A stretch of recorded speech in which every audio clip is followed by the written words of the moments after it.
Bem, meus irmãos, Abraão entra em cena. E entra em cena após o colapso do plano dos homens em construir a Torre de Babel. A Torre de Babel, segundo os teólogos, é o auge, é o apogeu das práticas pecaminosas. Chegou no clímax, as práticas pecaminosas daquela sociedade. E para evitar que a humanidade unida agisse em total arrogância, Deus dividiu as línguas e provocou uma confusão na comunicação. Eles não conseguiam se entender e por isso não terminaram aquela obra e se espalharam pela terra. No desfecho dessa parte da história bíblica, nós deparamos com a humanidade fragmentada, dividida e espalhada sobre a face da terra. Portanto, a entrada de Abraão aqui é uma resposta ao problema da humanidade, fragmentada, dividida e espalhada. A humanidade caída buscava fazer um nome, versículo 4, se puder colocar aí, capítulo 11, versículo 4, nos diz que a humanidade procurava fazer um nome para si mesma ao construir a Torre de Babel. Olha lá, assim o nosso nome ficará famoso e não seremos espalhados por toda a terra. O que acontece? Deus chama Abraão e diz: eu engrandecerei o teu nome. Diferente, né, irmãos? Enquanto aquela sociedade estava procurando engrandecer o próprio nome, Deus aparece e diz para Abraão: eu engrandecerei o teu nome. Que maravilha! Portanto, diferente da história de Noé, Deus não destrói a vida dos homens, só nos dispersa. E em vez disso, Deus permite as nações existirem e depois convoca Abraão dentre elas. Portanto, através de Abraão, Deus inicia uma grande história. Uma grande história. Em Abraão, nós temos um novo começo. Nós temos um começo com Adão, onde Deus seca as águas, a terra surge. Nós temos um outro começo com Noé, onde as águas secam e Deus coloca ele na planície da terra. Agora nós temos outro começo com Abraão. Gostaria então de chamar a sua atenção para a primeira coisa que nós queremos destacar, que é Abraão na estrutura do Gênesis. Entre Adão e Noé houve 10 gerações. E entre Noé e Abraão também houve 10 gerações. N. T. Wright, um grande teólogo britânico, evangélico, ele fala da história de Abraão da seguinte forma: Abraão surge na estrutura de Gênesis como a resposta para a situação terrível de toda a humanidade. A sucessão de desastres e da maldição de Adão até Babel, passando por Caim, pelo dilúvio, começa a ser anulada quando Deus chama Abraão e diz: em você todas as famílias da terra serão abençoadas. Que coisa impressionante. Deus está revogando aqui a maldição sobre a terra. Deus está revogando, meus irmãos, através de Abraão, a maldição sobre a humanidade. Depois de Adão e Noé, Deus está então promovendo um recomeço. Abraão e sua família constituem outro Adão. Observe os paralelos, número de filhos. Não é por acaso que isso acontece na Bíblia. Adão teve 3 filhos com nomes mencionados. Depois teve filhos e filhas, Jesus diz. Mas nós temos 3 filhos sendo com os nomes mencionados: Caim, Abel e Sete. Noé teve 3 filhos: Sem, Cã e Jafé. E a genealogia de Gênesis, capítulo 11, termina com um homem que teve 3 filhos: Abraão, Naor e Arã. Outro paralelo, Gênesis 12, como nova criação. Que interessante que você observe. De acordo com o apóstolo Paulo, a escolha de Abraão, por Deus, foi como o Senhor chamar à existência aquilo que não existia. Olha Romanos capítulo 4, versículos 16 e 17. Portanto, a promessa vem pela fé, para que seja de acordo com a graça e seja assim garantida toda a descendência de Abraão, não apenas aos que estão sob o regime da lei, mas também aos que têm a fé que Abraão teve. Ele é o pai de todos nós. Como está escrito: eu constituí pai de muitas nações. Ele é o nosso pai aos olhos de Deus, em quem creu, O Deus que dá vida aos mortos e chama à existência coisas que não existem como se existissem. Pegou aí, como diz o pessoal? Chama à existência coisas que não existem. Olha, irmãos, quando Paulo diz isso aqui, que Abraão creu no Senhor, e que ele chama à existência coisas que não existem, o que o apóstolo tinha em mente? Ele só podia ter em mente Gênesis capítulo 1, quando Deus chamou à existência o que não existia. Deus disse: haja, haja, haja, haja. Não chamou à existência? Agora Paulo está dizendo que Deus, através de Abraão, chamou à existência aquilo que não existia. Então nós temos um novo começo aqui, concorda ou não? Um novo começo. Então nós temos que considerar o chamado de Abraão como uma espécie de nova criação. Nova criação. Portanto, o fracasso de Adão e sua linhagem familiar por meio de Caim, depois de Lameque, polígamo que assassinou um rapaz e prometeu dura vingança para quem o revidasse, lá em Gênesis capítulo 4, versículos 18 e 24, e o fracasso de Noé, que não foi capaz de produzir uma comunidade da aliança, e que desembocou na arrogância humanista da Torre de Babel. Nós temos, meus irmãos, agora, através de Abraão, um recomeço. Mais uma vez, a terra voltou ao caos, até Deus começar de novo. E começou através desse homem aqui. Por isso que os teólogos dizem que nós temos 3 começos, meus irmãos, no livro de Gênesis. Nós temos o começo com Adão, nós temos o começo, ou recomeço, como queira, com Noé, e nós temos outro momento de começo agora com Abraão. Impressionante. Deus está retomando a história. Qual era a interação de Deus com Abraão? Meus irmãos, numa visão geral, nós vamos destacar os pontos principais da história de Abraão. Capítulo 12, versículo 1 ao versículo 9, vamos ler novamente. Então o Senhor disse a Abraão: saia da sua terra, do meio dos seus parentes, da casa do seu pai, e vá para a terra que eu lhe mostrarei. Farei de você um grande povo e o abençoarei. Tornarei famoso o seu nome e você será uma bênção. Abençoarei os que o abençoarem e amaldiçoarei os que o amaldiçoarem. E por meio de você todos os povos da terra serão abençoados. Partiu Abraão, como lhe ordenara o Senhor, e Ló foi com ele. Abraão tinha 75 anos quando saiu de Harã. Levou sua mulher Sarai, seu sobrinho Ló, todos os bens que haviam acumulado, e os seus servos, comprados em Harã, partindo para a terra de Canaã e lá chegaram. Abraão atravessou a terra até o lugar do carvalho de Moré, em Siquém. Naquela época os cananeus habitavam essa terra. O Senhor apareceu a Abraão e disse: a sua descendência darei essa terra. Abraão construiu ali um altar dedicado ao Senhor que lhe havia aparecido. Dali prosseguiu em direção às colinas a leste de Betel, onde armou acampamento, tendo Betel a oeste e a leste. Construiu ali um altar dedicado ao Senhor e invocou o nome do Senhor.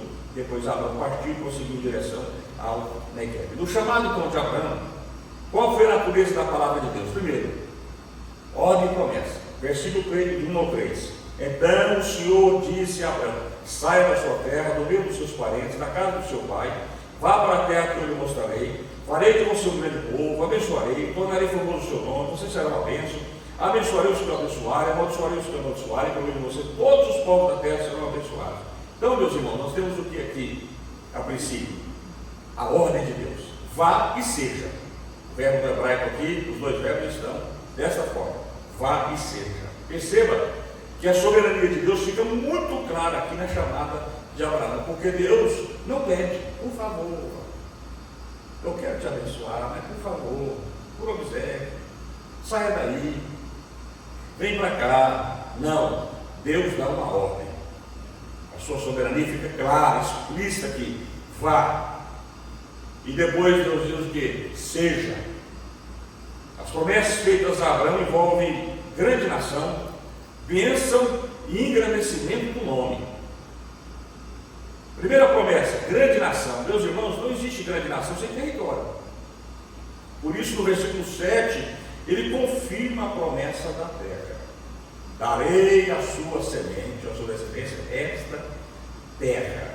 Por isso que eu disse aos irmãos que esse negócio de terra de Israel, com Israel, é uma coisa muito mais do que um problema social. Viu? é realmente uma questão espiritual e teológica, podemos dizer assim. Mas, meus irmãos, essa promessa da terra não consiste apenas na realidade de uma etnia de Israel, mas na realidade plurinacional, multinacional, retinida por Deus. Essa promessa aqui, ela envolve nós, todos nós, essa grande nação, né? Vale lembrar os irmãos que Abraão é o tronco das três principais religiões do mundo: judaísmo, cristianismo e islamismo. Olha a importância desse nome, meus irmãos, no cenário mundial para religioso. É verdade? Então, a narrativa bíblica, que é importante observar, começa e termina com as nações da humanidade. Observe que lá em Gênesis capítulo 11, elas estão reunidas em arrogância contra Deus. Agora observe como vai, meus irmãos, terminar a humanidade lá em Apocalipse capítulo 7, versículo 9. Apocalipse capítulo 7, versículo 9. Depois disso, olhei, e diante de mim estava uma grande multidão que ninguém podia contar, de todas as nações, tribos, povos, línguas, de pé, diante do trono, do cordeiro, com vestes brancas, segurando palmas. Pegue isso aqui. Isso aqui tem origem na promessa que Deus faz para Abraão, da grande nação. Porque antes de Abraão, a humanidade está dispersada, fragmentada e espalhada. Agora em Abraão, Deus falou assim: eu vou curar a terra, sarar a terra e vou unir as nações, restaurar as nações. Então antes de Abraão, meus irmãos, a humanidade está fragmentada, espalhada, e Abraão, ela é reunida e agora desemboca nessa coisa mais linda que a gente pode observar: nações, tribos e povos e línguas, todos de pé diante do altar do Senhor, louvando o Senhor. Sabe onde esse dirige aqui? Em Abraão. Por isso que esse casal aqui é fora da cruz. Vocês estão pegando, irmãos? Amém. Vocês estão entendendo a importância? Amém. Então esse quadro final aqui das nações é o resultado, a concretização da promessa de Deus, de que por meio dele seriam benditas todas as famílias da terra. Por isso que um determinado teólogo disse que de Gênesis 12 a Apocalipse 22, nós temos a narrativa da obra redentora de Deus dentro da história. Preste atenção. De Gênesis 12 até o Apocalipse 22, nós temos a narrativa da obra redentora de Deus dentro da história. Em certo sentido, a igreja, como comunidade do povo de Deus, ao longo da história, ela preenche a lacuna entre Babel e a nova criação. Você está entendendo isso aqui? É muito forte isso aqui, né? Talvez por isso, seja por isso que em Atos 2 nós temos uma Babel às avessas, né? Nós temos uma Babel às avessas, porque enquanto lá em Babel, Gênesis capítulo 11, eles não se entendem, porque não falam o mesmo, o idioma ali é totalmente diferente, para de comunicação, nós temos, meus irmãos, lá em Atos 2, né, no período ali que o Senhor está inaugurando a sua igreja, a manifestação do Espírito através de várias línguas, onde todos se entendem. É uma Babel às avessas. Talvez essa comunidade, melhor dizendo, ela começa com um homem ou uma mulher, sua esposa, Sara. Começa com Abraão e Sara, torna-se uma família, depois uma nação, e por fim uma enorme multidão de todos os povos, línguas e nações, conforme Apocalipse capítulo 7, versículo 9. Dá agora para você entender a importância de Abraão e Sara, claro, nesse cenário. Você não percebeu? Como essa promessa aqui é abrangente, eu não vou somente etnia, só Israel, mas todos os povos. Estou dizendo, eu vou sarar a terra, eu não vou destruir mais com dilúvio. Através de você, Abraão, e da sua família, eu vou restaurar a humanidade, todas as famílias serão benditas. Oh Deus, que coisa linda! Que coisa linda! Segunda promessa, bênção. Meus irmãos, bênção é uma palavra que não pensamos em ouvir, depois lemos Gênesis 1 a 11. Meu Deus, não tem bênção ainda? Mas essa foi a primeira palavra que nosso bondoso Deus proferiu quando chamou Abraão. Eu te abençoarei. Você será uma bênção. Aliás, não sei se você observou, nos 3 primeiros versículos de Gênesis 12, a palavra bênção ocorre 5 vezes. Interessante que não é uma bênção passiva, porque Abraão, ele será abençoador também. Ele será abençoado e abençoador. Ele será um veículo de bênção para outros. Quando vemos em hebraico o verbo abençoar, tendo Deus como sujeito, o significado é: eu vou te dar uma família grande e vitoriosa, eu vou prover segurança e redenção, e se você manter a fidelidade, eu me manifestarei de maneira poderosa na sua história. Essa é a bênção. Isso vale para mim e para você, na nossa particularidade, viu? Na nossa individualidade, isso aqui serve para mim e para você. Terceira promessa: engrandecerei o seu nome. E essa promessa tem perspectiva de realeza. Deus colocará o nome de Abraão entre os grandes poderosos da terra. Ele está vindo de longe, ele está vindo de Ur dos Caldeus. Ele é chegante, ele é imigrante. Ele agora chega num lugar onde existem poderosos naquela terra. É Elimeleque, tem muitos outros cantos ali. Mas Deus está dizendo assim: Abraão, eu vou engrandecer o teu nome nesse lugar. Vou te fazer famoso aqui entre os grandes. Aleluia. Eu vou te abençoar. Embora Abraão nunca foi chamado de rei, mas olha o tratamento que ele recebe, meus irmãos, em Gênesis capítulo 23, versículo 6. Olha como Deus é fiel. Ouça-nos, o Senhor é um príncipe de Deus no nosso meio. Oh, que coisa gloriosa. Deus está cumprindo a sua promessa, engrandecendo o nome de Abraão. Deus vai engrandecer o seu nome também. Isso é grande honrar. Amém?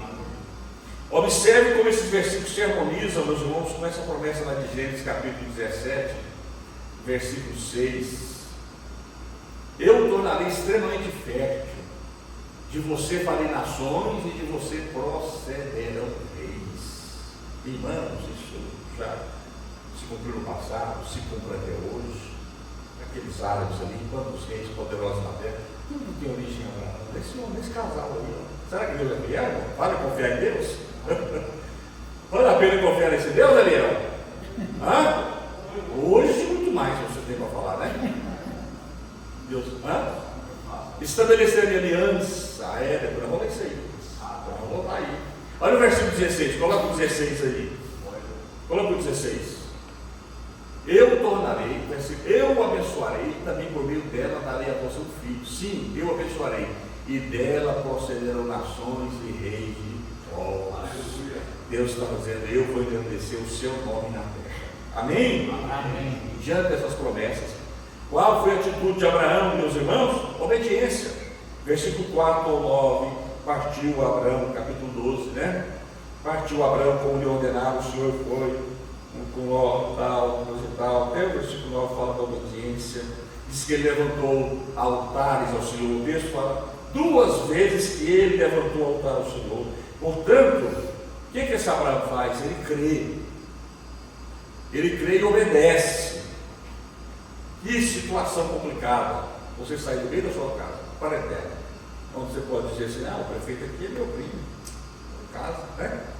O presidente da Câmara aqui é meu sobrinho, tem um comércio aqui, estou estabilizado. Aí chega Deus e diz assim: pega as suas malas e vamos embora. Vai embora, sai daqui. Ele não pede, ele desfaz. É fácil, irmãos? Não é brincadeira. Por isso que o crente chama por fé mesmo, né? Tem que ser por fé. Em situação assim, a gente não consegue tatear nada. Meu Deus, como é que é esse negócio aqui, essa escuridão, esse abismo, caminha, né? E ele obedece, deixa tudo e vai. Por isso que ele é chamado Pai da Fé. Por isso que lá o seu nome figura entre os heróis da fé de Hebreus capítulo 11, da galeria dos heróis da fé, né? Porque esse homem, ele crê, meus irmãos, no Deus que aparecera pela primeira vez. Eu não sabia quem era esse Deus. É complicado aí, não é verdade? E depois o que ele faz? Ele sai edificando o altar ao Deus que lhe apareceu. Você sabia que Abraão é o homem dos altares? O primeiro homem a construir um altar na Bíblia foi Noé. Gênesis 8, 20, eu acho. Mas ninguém construiu mais altares do que Abraão. Eu sempre digo que, a primeira referência, Noé construiu um altar dedicado ao Senhor. O primeiro homem construiu um altar a Deus. Eu sempre digo que construir um altar para Abraão era a mesma coisa que instalar o telefone, né? Ele chegava no carro, levantava a tenda, ele tinha um altar e disse: Deus, daqui a pouco eu ligo do céu. Aleluia.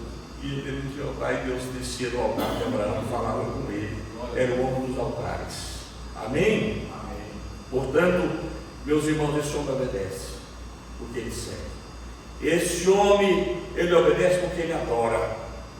E agora vamos, meus irmãos, depois dessa introdução, observarmos a realização da aliança. A gente vai pular aqui, porque a gente for gastar tempo aqui, meus irmãos, aqui, tem que falar o capítulo 13, o capítulo 14, muita coisa, aí a gente vai gastar muito tempo. Vamos direto aqui na realização da aliança. Agora eu chamo a sua atenção para o capítulo 15. Deus está preparando esse homem para estabelecer esta aliança. Depois destas coisas, o Senhor falou a Abraão numa visão: não tenha medo, eu sou o seu escudo, grande será a sua recompensa. Para lembrar que Abraão, capítulo 14, acabou de rejeitar uma recompensa.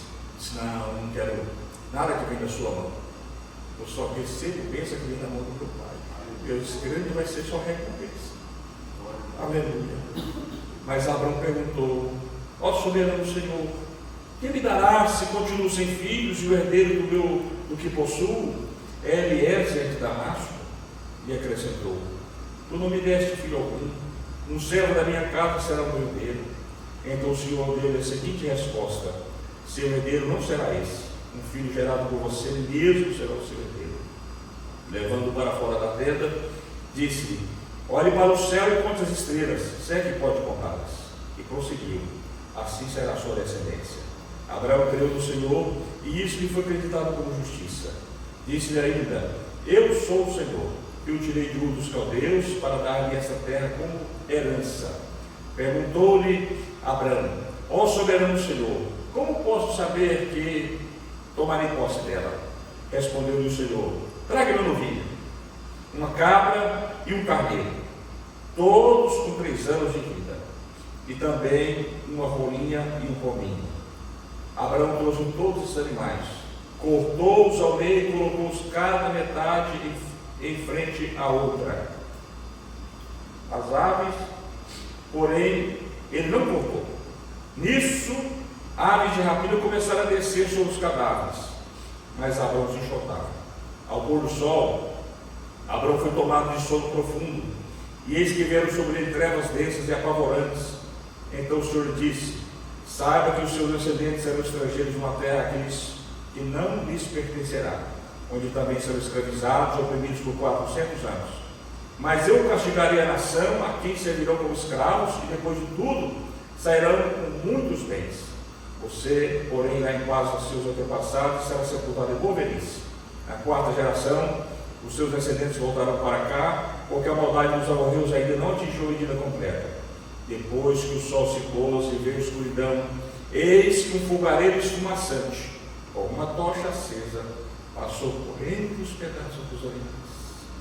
Naquele dia o Senhor fez a seguinte aliança com Abraão: aos seus descendentes dei esta terra, desde o ribeiro do Egito até o grande rio, o rio Eufrates. Amém, meus irmãos? Amém. O texto aqui, ele inicia apresentando as queixas de Abraão. São 4 queixas. Primeiro, o Senhor não me deu filho como prometera, versículo 3. Como serei pai de uma grande nação? Não tem filho. Cadê o filho? É hoje, é agora. Ele não está reclamando, ele está questionando, diferente. Ele está fazendo suas queixas. Segunda queixa: vou morrer sem filhos? Versículo 2, que as coisas vão. Nada vai acontecer, Deus. Sara estéril. Estou ficando cada vez mais velho. Estou perdendo a potência aí viril de um homem. Como é que vai acontecer isso? Terceira queixa: só tem um Damasceno para ser herdeiro. Versículo 2 e 3. Como se ele dissesse: eu não tenho um Ben-Mesec herdeiro. Você faz com um trocadilho. Mas só tenho um Dan-Mesec, um Damasceno. Trocando em miúdos, o Senhor me prometeu um herdeiro, mas o que eu tenho é um Damasceno. Quarta queixa: terra sem descendência? Versículo 2 diz: o que me darás? Que adianta ter terras, fortunas, riquezas e não ter filhos para herdar? Esses são os questionamentos, meus irmãos, de Abraão, e daí surge a resposta de Deus. Fato, meus irmãos, de Deus responder a Abraão significa que o Senhor não considerou insulto ou afronta os questionamentos do patriarca, do seu servo. A resposta de Deus é dividida em 3 declarações. Primeira, o Damasceno não será seu herdeiro. Versículo 4. Deus exclui a ideia de adoção. Naquela época, meus irmãos, era a coisa mais comum e legal, né? A pessoa não ter filhos e contrair um relacionamento com a empregada, como foi o caso do PH, né? E assim perpetuar a sua raça, a sua descendência. Isso era legalizado. O Código de Luz, que era o código regional, permitia, meus irmãos, essa prática. Mas Deus está dizendo: o teu herdeiro não será o Damasceno. Versículo 4, o Senhor vai dizer: seu herdeiro procederá de você. Deus deixa claro que fará um milagre na vida daquele homem idoso e daquela mulher estéril. Eu vou fazer um milagre. E terceira resposta, ele disse: conte as estrelas do céu. Vem para cá, para fora.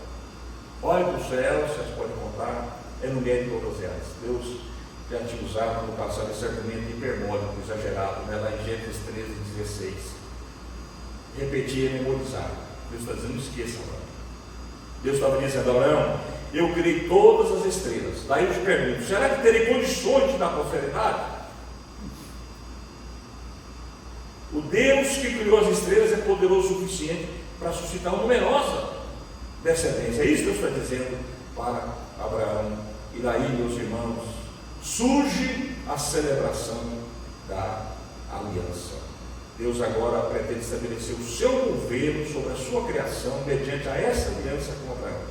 Por intermédio de Abraão, a sua família, Deus planeja abençoar todas as nações do mundo, restaurar as nações, como disse, e as famílias. E aí a gente vai observar os preparativos da aliança, versículo 9 e versículo 10. Respondeu-lhe o Senhor: traga-me uma ovelha, uma cabra e um carneiro, todos com 3 anos de vida, e também um arrolinho comigo. Abraão trouxe todos esses animais, cortou-os ao meio e colocou cada metade em frente à outra. As aves, porém, não cortou. Preste atenção, nós estamos chegando à parte mais importante.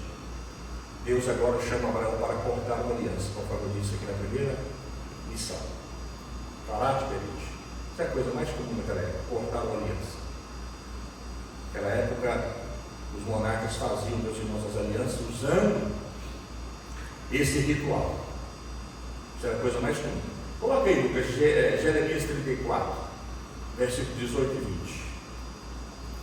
Olha aí. Entregarei os homens que violaram a minha aliança e não cumpriram os termos da aliança que fizeram na minha presença, quando cortaram o bezerro em 2 e andaram entre as partes do animal. Isto é, os líderes de Judá e de Jerusalém, os oficiais do palácio do rei, os sacerdotes e todo o povo da terra, que andou entre as partes do bezerro. Sim, eu os entregarei nas mãos dos inimigos que desejam tirar-lhes a vida. Os seus cadáveres servirão de comida às aves do céu e os animais da terra. Deus está falando assim: o povo violou a aliança que eu fiz. Naquela época, o que eles faziam para estabelecer essa aliança? Pegavam um animal, cortavam o meio, colocavam uma parte de um lado, outra parte do outro, e os parceiros de aliança tinham que passar no meio. No meio. Como se dissesse: se eu não cumprir o pacto, a aliança, esse contrato, que eu seja partido ao meio, como foi esse animal.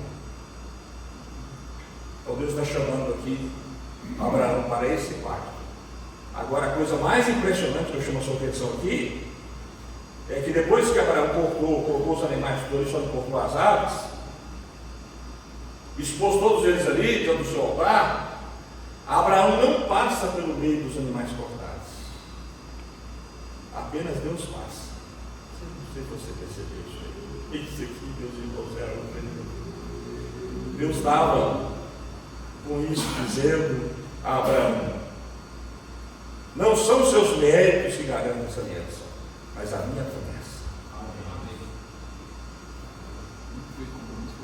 Com Deus. Deus só depende de mim. Não depende da sua fidelidade, da sua lealdade, nem da sua descendência. Só depende de mim. Aleluia. Nós somos salvos por quê? Não é pela graça, não é pelas obras de Cristo, não é por causa da nossa performance, não é verdade. Não é por causa da sua performance que você é salvo pelas obras de Cristo. Só Deus, quando chegou a noite, disse que um fogareiro esfumaçante, Deus se apresenta muito no Antigo Testamento como fogo, fumaça, lá no Monte Sinai, lembra do fogo, a fumaça? À noite, ele passou sozinho no meio dos animais.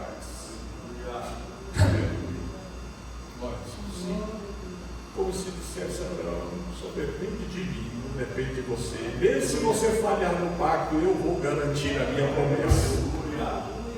Aleluia. Por isso que você é salvo, por isso que Deus disse que ele abençoar todas as famílias da terra. Cadê Abraão? Por isso aqui, ó. Nós somos alcançados por essa promessa aqui, ó. Você vai entender.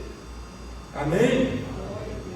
Deus passou sozinho, como se dissesse: a promessa só depende de mim e não de você.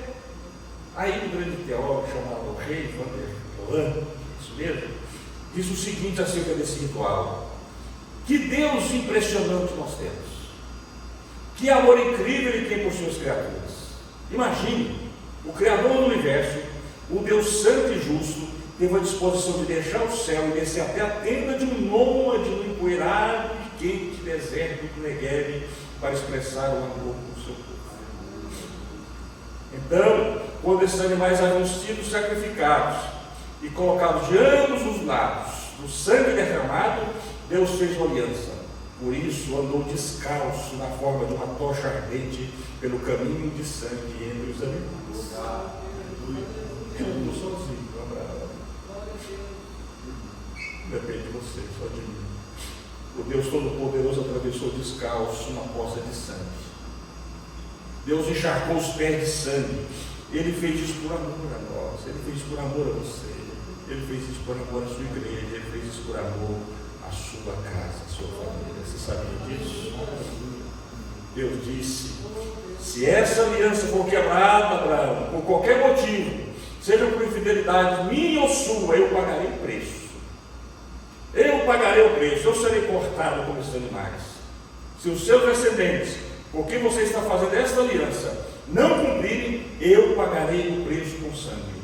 E aí alguém vai dizer: nesse momento, o Deus Onipotente pronunciou a sentença da morte de Jesus, do seu filho, na cruz do Calvário. Ele foi partido ao meio. Foi aqui que Jesus disse: Abraão viu o meu dia e se exultou. Foi aqui que o Pai entregou o Filho, para estabelecer a aliança eterna e garantir a nossa salvação. Você entendeu? Amém? Eu quero concluir aqui dizendo que a aliança de Deus com Abraão é a base e o fundamento para a mensagem do Evangelho. Viu? É a base. Que anuncia o perdão, a justificação através do descendente. Gálatas 3,16. Observe como Paulo interpreta esse texto. Porque no original, realmente, esse termo está no singular. E aí Paulo, meus irmãos, que é rabino, né, que é um exegeta, ele interpreta dessa forma: as promessas foram feitas a Abraão e ao seu descendente. Está falando de Cristo, seu descendente. A Escritura não diz e aos seus descendentes, como se faz de muitos, mas de um só, ao seu descendente, que é Cristo. A promessa feita a Abraão, ela alcança você e todas as famílias da terra. Deus está dizendo para Abraão: eu passo sozinho, porque eu garanto a promessa que eu vou fazer a você. Ali Jesus foi partido ao meio. Leiamos Atos para terminar, capítulo 3, versículo 24 e 26. Atos, olha que texto interessante. Atos, capítulo 3, versículo 24 ao 26. De fato, todos os profetas, de Samuel em diante, um por um, falaram e predisseram esses dias. Vocês são herdeiros dos profetas e da aliança que Deus fez com seus antepassados. Ele disse a Abraão: por meio da sua descendência, todos os povos da terra serão abençoados. tendo Deus ressuscitado o seu servo, enviou primeiramente a vocês para abençoá-los, convertendo cada um de vocês as suas maldades. E que nós somos, meus irmãos, resultados da promessa feita por Deus a Abraão, lá no seu altar, passando sozinho pelo meio dos animais, entregando o seu filho ali para morrer em nosso lugar. Amém? Que Deus abençoe você nessa manhã. Se coloque de pé e vamos agradecer a Jesus, aleluia, por tudo que Deus fez por nós, aleluia, através dessas alianças. Isso aqui é só uma pincelada, viu? Isso aqui é só passar, isso aqui é uma casquinha de ovo, irmão, sucinto, mas dá para você entender aí uma ideia. Coisa linda e maravilhosa Deus fez por nós.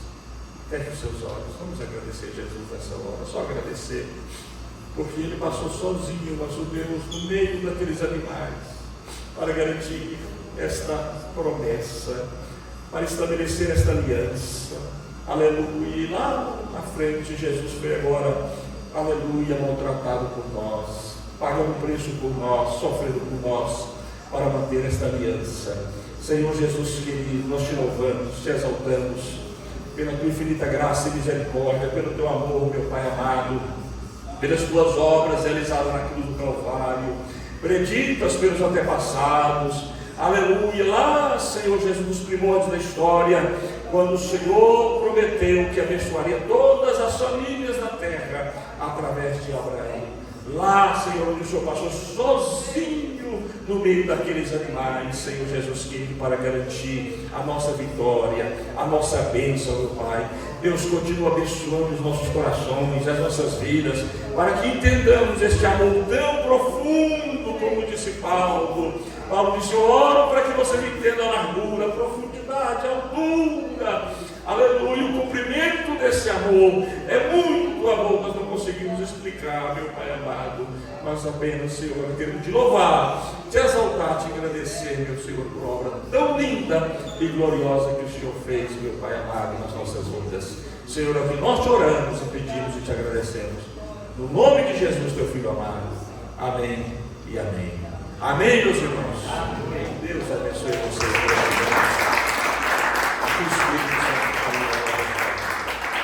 Nós não tivemos tempo de ler a repetição dessa aliança, lá no capítulo 17 que eu estava lendo, esqueci, onde Deus deu o sinal, que é a circuncisão, e também não vemos sobre o juramento que Deus fez lá no capítulo 22. Mas em outro momento a gente fala sobre isso. Não, Deus abençoe vocês, em nome de Jesus.